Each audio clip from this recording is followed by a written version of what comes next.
दिन टीवी में न्यूज चल रही होती है जिसमें डॉक्टर एलिस एक इंटरव्यू दे रही होती है। वो कहती है हमने एक नए वायरस की खोज की है जिससे इंसान के शरीर में इंजेक्ट करने से कैंसर को ट्रीट किया जा सकता है, और हमने जिस वायरस को फाइंड किया है उसे इंसान के शरीर में इंजेक्ट करने से आगे किसी भी तरीके की प्रॉब्लम नहीं होगी, और अगर पहले से कोई प्रॉब्लम है तो उससे भी ये वायरस निकाल देगा। कैंसर एक जानलेवा बीमारी है और इसके इलाज को ढूंढने के कारण एलिस को सभी टीवी चैनल्स कवर कर रहे होते हैं। फिर कट करके 3 साल बाद उस सिटी को दिखाते हैं जो एक पुरानी किताब जैसी धूल मिट्टी से भरी हुई है और बहुत ही बुरी कंडीशन में नजर आती है। सिटी में कोई शोर शराबा न होकर चारों ओर खामोशी है। पंछी यहाँ वहाँ बिल्डिंग के बीच उधर खेल रहे होते हैं। शॉपिंग कॉम्प्लेक्स के आसपास पेड़ उगे हुए हैं और वो पूरी सिटी एक जंगल जैसी दिख रही है। वहाँ की रोड्स पर घास फूस जम गए हैं। उस सिटी में ऐसा क्या हुआ था ये हम सोचने लगते हैं कि हमारा हीरो रॉबर्ट को दिखाते हैं जो एक बंदूक के साथ अपनी कार चला रहा होता है और उसका प्यारा पेट डॉग सैम भी उसके बाजू वाली सीट पर बैठा होता है। रॉबर्ट सैम के पास वाली विंडो को खोल देता है और सैम विंडो के बाहर देखकर मस्त एंजॉय कर रहा होता है। अब कार के चलते रोड पर बैठे हुए पंछियां फड़फड़ करके उठ जाते हैं और थोड़ी दूर जाने पर सैम कहीं गौर से देखने लगता है और ये नोटिस करते ही रॉबर्ट उससे पूछता है कि तुम क्या देख रहे हो।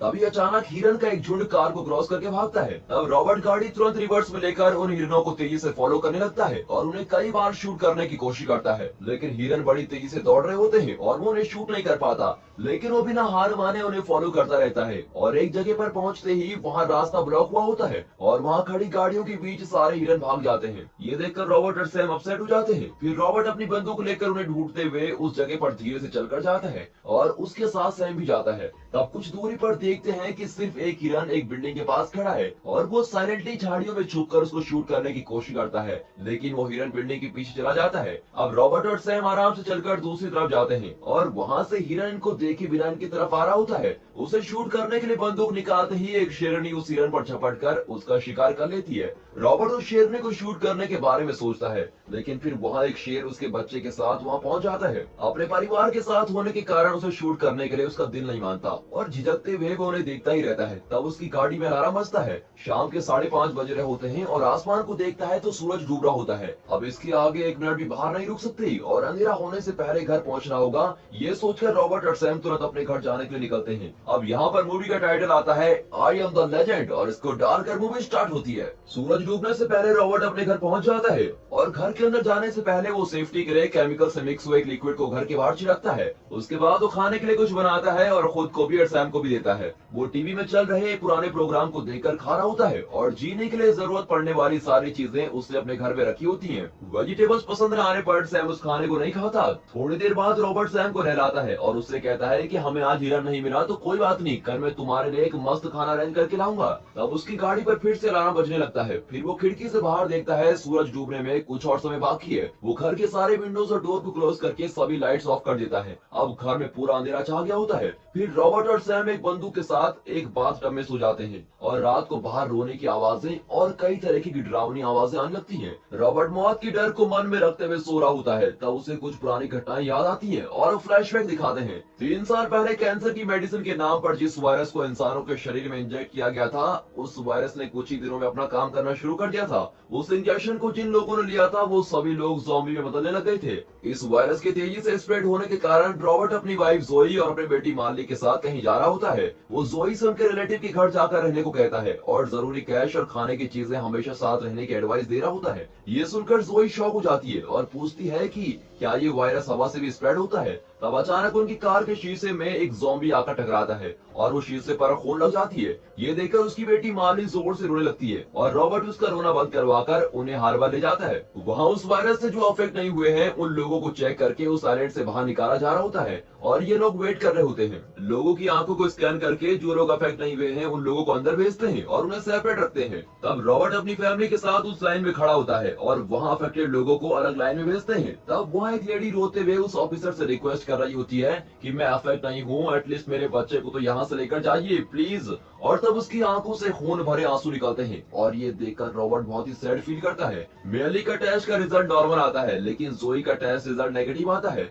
और वो अफेक्टेड है कहकर उसको ले जा रहे होते हैं। तब रॉबर्ट उनसे रिक्वेस्ट करके उसे फिर से चेक करने को कहता है और वो आर्मी में डॉक्टर होने के कारण वो लोग एग्री करते हैं और उसे फिर से टेस्ट करते हैं। अब रिजल्ट नॉर्मल आता है और वो मार्ली और जोई को एक हेलीकॉप्टर तक छोड़ देता है। हेलीकॉप्टर में बैठी मार्ली उसके पेट डॉग सैम को रॉबर्ट के पास देकर कहती है ये आपका साथी बनकर रहेगा और वो उसे लेने लेता है। रॉबर्ट हेलीकॉप्टर को उड़ते हुए देखता ही रहता है कि अचानक एक जेट से ब्रिज पर बॉम्ब फेंका जाता है और वो ब्रिज कोलैप्स होकर पानी में गिर जाता है। तब तक एक दूसरे हेलीकॉप्टर की वहां से निकलते ही कुछ लोग उसे पकड़कर खींचने लगते हैं। तब वो लड़खड़ाकर जोई और मार्ली बैठे हुए उस हेलीकॉप्टर को ठोक देता है और फिर सब कुछ कोलैप्स हो जाता है। वर्ल्ड के पॉपुलेशन में से 90% लोग इस वायरस अफेक्ट हुए होते हैं और 1% लोगों में इम्यूनिटी होने के कारण इस वायरस से बचे हुए हैं। रॉबर्ट भी इम्यूनिटी वालों में से एक है, लेकिन अफेक्टेड लोग ज़ॉम्बी में बदल जाते हैं और वो बचे हुए नॉर्मल लोगों का शिकार करके उनको खाते हैं। और एक बात यह है कि ये ज़ॉम्बी सुबह की रोशनी में नहीं रह सकते क्योंकि ये सनलाइट को बर्दाश्त नहीं कर पाते। ये सिर्फ अंधेरे में जीवित रह सकते हैं, इसलिए सुबह के टाइम ये कभी बाहर नहीं निकलते। लेकिन इनमें सूंघने की शक्ति ज्यादा होती है और ये इंसान के रहने वाली जगहों को इजिली सूंघकर वहाँ पहुँच जाते हैं। इसलिए इसमें नहाने के लिए रॉबर्ट एक केमिकल से अपने घर के बाहर स्प्रे करके रखता है। अब इन सभी बातों को सोचते हुए रॉबर्ट किसी तरह सो जाता है।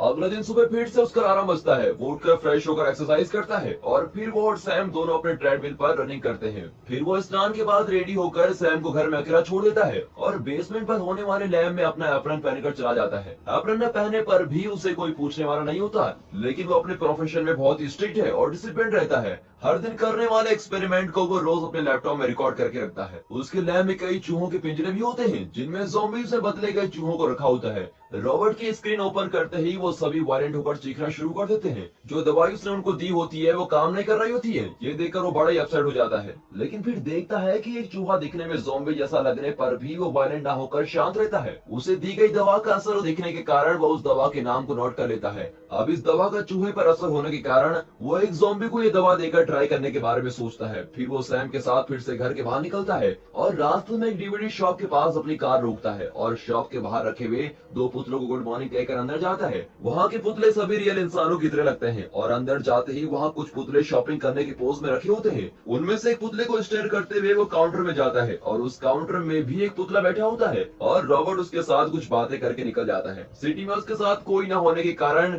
रॉबर्ट अपने अकेलेपन को दूर करने के लिए ऐसे पुतलों को बनाकर उन सभी से बात करता है और वो उनको नाम भी दे देता है।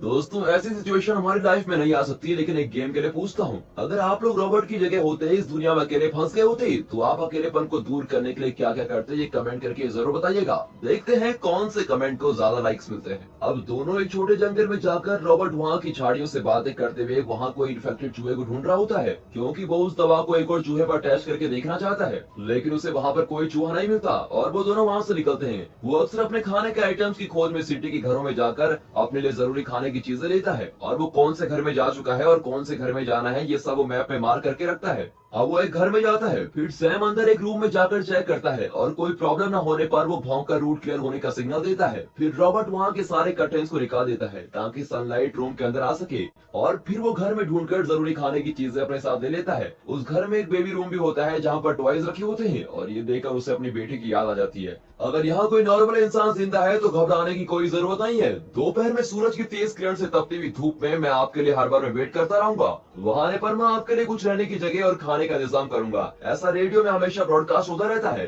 तब वो रोज इस उम्मीद में जाता है कि हर बार में कोई इंसान आया होगा और ये भी उसका डेली रूटीन बन जाता है। 3 साल से वहाँ पर कोई नहीं आता, लेकिन उसे उम्मीद है कि एक न एक दिन तो यहाँ पर जरूर कोई आएगा और इसी उम्मीद के साथ वो वहाँ वेट कर रहा होता है।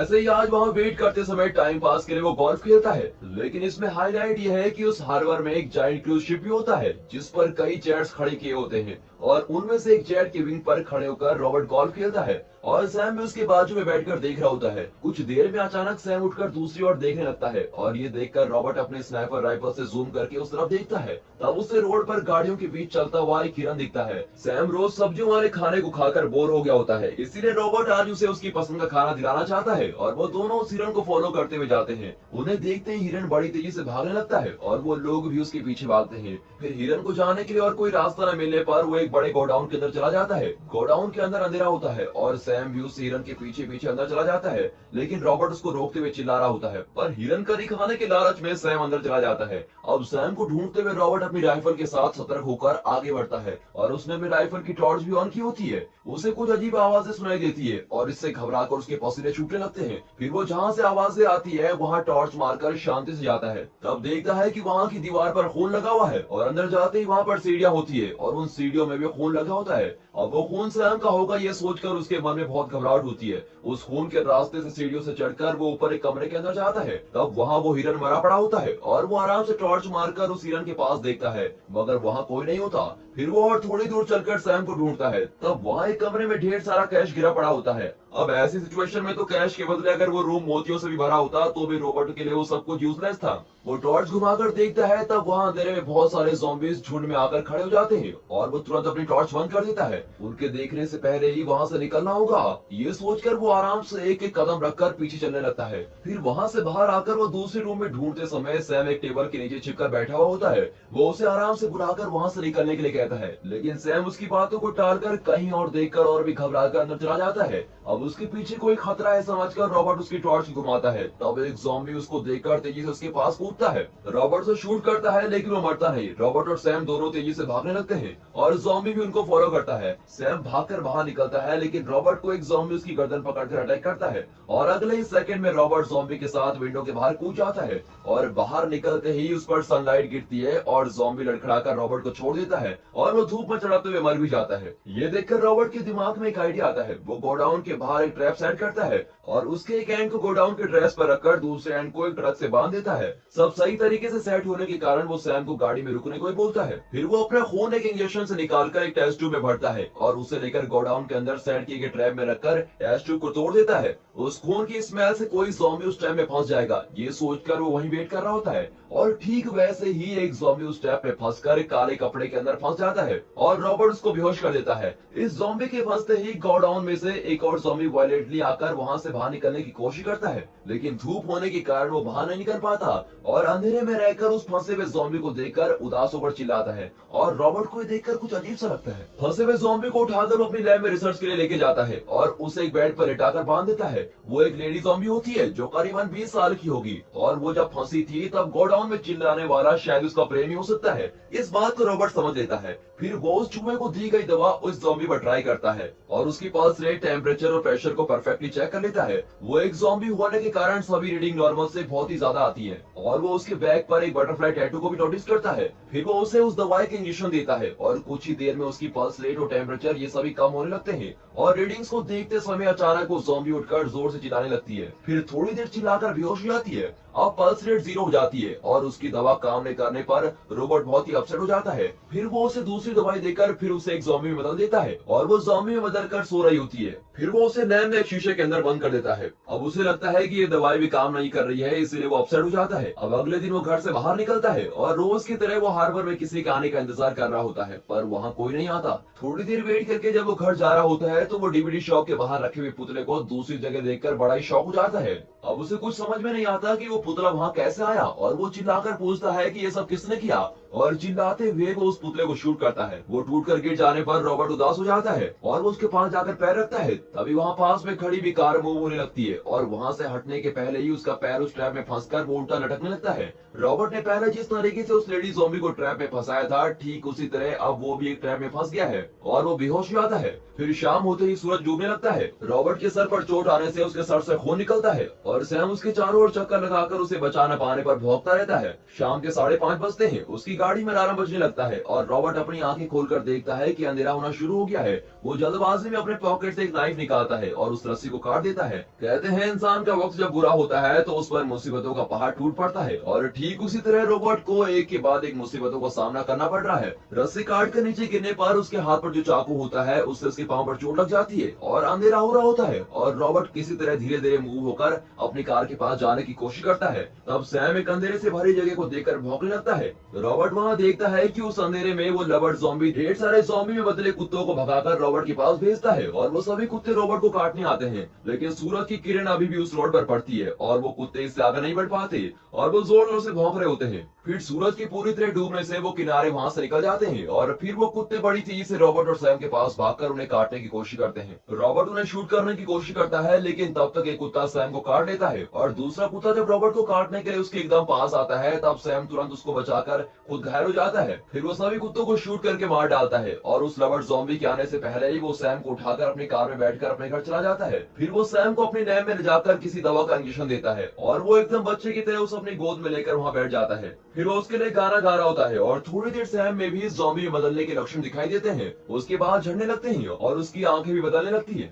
रॉबर्ट उदास होकर देख रहा होता है, तब अचानक वो एक ज़ॉम्बी में बदलकर उसको काटने आता है। तब रॉबर्ट उसका गला दबाकर उसको मार डालता है। ये बहुत ही सेंटिमेंटल और टचिंग सीन है क्योंकि इतने दिनों तक उसका साथी बनकर रहने वाला वो अकेला जीव था और अब वो भी नहीं रहा। रॉबर्ट बहुत ही ज्यादा अपसेट हो जाता है। अगले दिन सुबह वो उसकी डेड बॉडी को दफनाता है और उदास होकर वो उस डीवीडी शॉप में जाता है। वहाँ एक पुतले के साथ वो इमोशनल होकर बातें करता है और वो बहुत ही अकेला महसूस करता है। वो बेचारा उस पुतले से जवाब देने के लिए रिक्वेस्ट करता रहता है। रॉबर्ट के साथ अब कोई न रहने पर वो घर नहीं जाना चाहता और अब बहुत ही अंधेरा हो चुका होता है। अपसेट होकर कार चलाते समय रास्ते में ढेर सारे ज़ॉम्बी आते हैं और जितनी हो सके उतने ज़ॉम्बी को वो कार से ठोकर मार डालता है और वहाँ जबरदस्त हमला होता है और उस लड़ाई में उसकी कार डैमेज हो जाती है। ज़ॉम्बी अब उसे अटैक करने आ रहे होते हैं लेकिन उसकी कार स्टार्ट नहीं होती और सारे ज़ॉम्बी आकर कार पर झपटते हैं और वो पलट जाती है। तब वो रबर ज़ॉम्बी उसके पास धीरे से आकर उसे काटने ही वाला होता है कि अचानक वहाँ तेज रोशनी आती है और वो उसको देखकर भाग जाते हैं। फिर बेहोशी में रॉबर्ट को कुछ बातें समझ में आती है कि कोई लड़की उसको बचाकर ले जा रही है और वो अपना एड्रेस बताता है और सीढ़ियों पर केमिकल स्प्रे करना है और ऐसी कुछ बातें वो गुनगुना रहा होता है। लेकिन बेहोशी में बताने के कारण हमारी हीरोइन अना को कुछ समझ नहीं आता। अगले दिन वो अपनी आंखें खोलता है तब अपने घर के सोफे में सो रहा होता है। टीवी में कार्टून चल रहा होता है और उसके पैर पर नाइफ से लगे घाव पर स्टिचेस को नोट करता है। तब किचन से कुछ आवाजें आती है और वो धीरे से एक बंदूक निकालकर किचन की तरफ जाता है। वहाँ डाइनिंग टेबल पर एक लड़का बैठा हुआ होता है जिसका नाम एथन है और अना खाना पका रही होती है और वो उन्हें शॉक होकर देखते हुए आता है। उसके हाथ में बंदूक देखकर वो दोनों भी शॉक हो जाते हैं। वो बंदूक को साइड में रखकर उसे पूछता है कि तुम कौन हो। अना उसे गरम गरम खाना परोसकर खाने को कहती है और बहुत दिनों के बाद अच्छे खाने को देखकर वो भी खाने लगता है। तब अना जवाब देती है कि रेडियो से आए उस मैसेज को सुनकर हम भी हार्बर में आए थे लेकिन कल तुम वहाँ नहीं आए। फुल डे वेट करने के बाद तुम वहाँ आए और तब वो ज़ॉम्बी तुम्हें अटैक कर रहा था। तुम्हें मैं ही बचाकर यहाँ लाई हूँ। हम पहाड़ में होने वाले एक जगह पर जाने का प्लान बना रहे थे और उसी समय तुम्हारा मैसेज सुनकर तुम्हें भी साथ लेकर चलने के लिए हम यहाँ गए हैं। और कहती है उस पहाड़ पर लोग सेफली जी रहे हैं। ये सुनकर रॉबर्ट गुस्से में कहता है कि ऐसी कोई सेफ जगह नहीं है। फिर वो उसे एक्सप्लेन करती है कि पहाड़ी इलाकों में ठंड ज्यादा होने के कारण ज़ॉम्बी वहाँ सर्वाइव नहीं कर सकते और इसीलिए वहाँ के लोग सेफ ही रह सकते हैं। और ये सब सुनकर रॉबर्ट गुस्से में अपनी थाली को फेंक देता है और वो दोनों शॉक होकर उसको देखने लगते हैं। फिर वो अपने गुस्से को रियलाइज करता है और कहता है मैं थोड़ी देर में आता हूँ और वहाँ से ऊपर वाले कमरे में चला जाता है।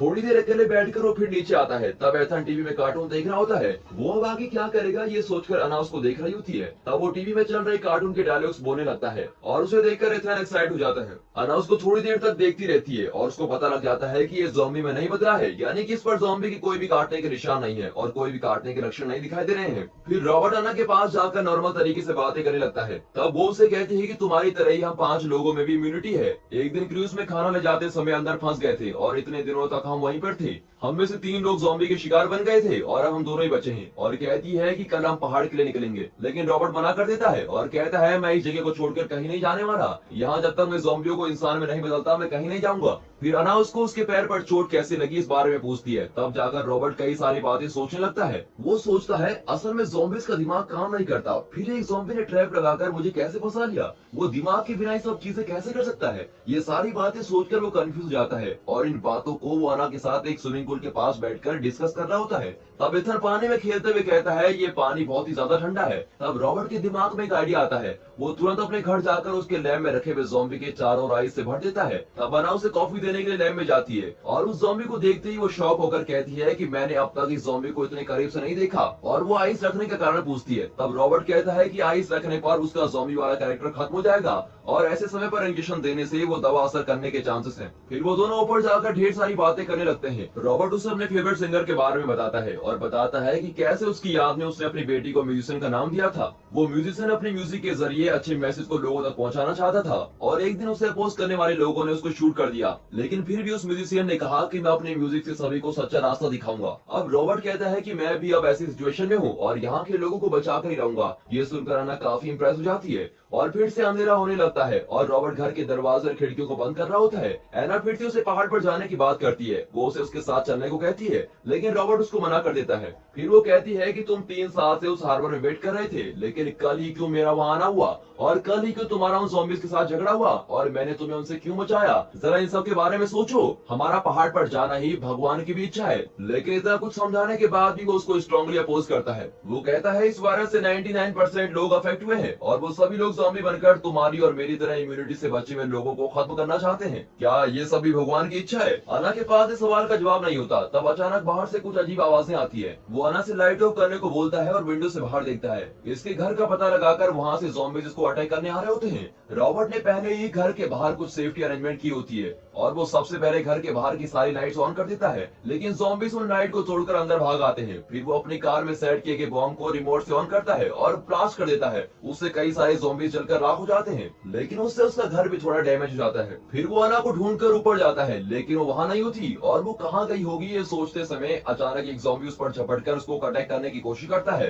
तब रॉबर्ट उस पर एक स्क्रू ड्राइवर घुसाकर उसको मार डालता है, लेकिन वो ज़ॉम्बी मरता नहीं, बल्कि वो रॉबर्ट को उठाकर फेंकता है और वो उधर पास वाले सीढ़ियों से लुढ़ककर नीचे गिर जाता है। फिर वो वहां से अपनी बंदूक लेकर उसको शूट करने लगता है और ज़ॉम्बी इससे डरकर भाग जाता है। रॉबर्ट भी उसको शूट करते हुए उसके पीछे भागता है और वो विंडो से कूदकर बाहर चला जाता है और फिर उसकी गन में बुलेट्स भी खत्म हो जाती हैं। फिर वो अना को ढूंढते हुए दूसरे रूम में जाता है। तब वहां अना और इथन एक टेबल के नीचे छिपकर बैठे हुए होते हैं। एक ज़ॉम्बी को सीलिंग तोड़कर अंदर आते हुए देखकर वो तीनों कोई शोर किए बिना वहां छिपे होते हैं। तब एथन हल्की आवाज करता है और ज़ॉम्बी उन्हें देखकर उस रूम में आता है। तब जल्दी रॉबर्ट उस टेबल में रखी बंदूक लेकर उसको शूट कर डालता है। तब बाहर कुछ आवाजें आती है और वो खिड़की से बाहर देखता है। वहाँ लवर्ड ज़ॉम्बी कई सारे ज़ॉम्बीज को साथ लेकर आया होता है और उसके ऑर्डर देते ही सारे ज़ॉम्बीज घर की तरफ भागकर आते हैं। ये देखकर तीनों लोग नीचे लैब में चले जाते हैं और वहाँ उस शीशे वाले रूम में जाकर छिप जाते हैं। तब वो लोग उस लेडी ज़ॉम्बी को नोटिस करते हैं। वो धीरे धीरे रिकवर हो रही होती है और रॉबर्ट ये सोचकर खुश होता है कि उसकी दवा काम कर रही है। तब सभी ज़ॉम्बी वहाँ पहुंच जाते हैं और लवर्ड ज़ॉम्बी उस रूम के शीशे को तोड़ने की कोशिश करने लगता है। रॉबर्ट उसे चिल्लाकर कह रहा होता है कि इन सब के लिए मैंने दवा खोज रखी है और तुम सबको मैं क्योर करूंगा, लेकिन वो सब लैब में तोड़फोड़ करने लगते हैं। फिर बाकी ज़ॉम्बीज को कंट्रोल करके सिर्फ लवर्ड ज़ॉम्बी आगे आकर उस शीशे को पटक देता है और तोड़ने की कोशिश करता है। कुछ देर के बाद उस शीशे में ग्रेव क्रैक्स एक बटरफ्लाई की शेप में नजर आता है। तब रॉबर्ट उस लेडी ज़ॉम्बी की बटरफ्लाई टैटू को नोटिस करता है। अब मुझे अपनी जान को देकर इस वैक्सीन और अना को बचाना होगा, ये सोचकर वो उस लेडी ज़ॉम्बी का ब्लड सैंपल अना को देकर उसे वहां से एस्केप होने को कहता है। फिर अना के जाने के बाद वो एक बॉम्ब निकालकर उस ज़ॉम्बी के पास आते ही उसे वहीं पर ब्लास्ट कर देता है और उसके साथ वो भी जान गंवा देता है।